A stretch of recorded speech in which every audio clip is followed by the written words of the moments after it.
আমি বুঝতে পারিনি। শিয়াল আমাকে যা যা বলেছে আমি তাই বিশ্বাস করেছি।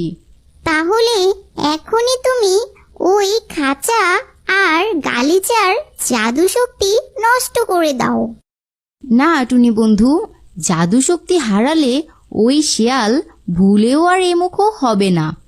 তাহলে এখন কি করবে পরি বন্ধু?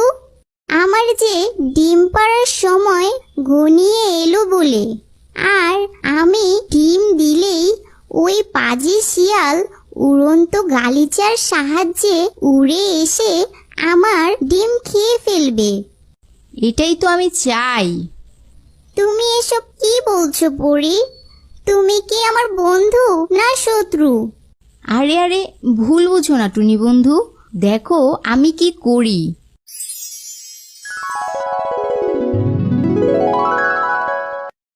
তোমাকে এই সোনার ডিম দুটো দিলাম। শিয়াল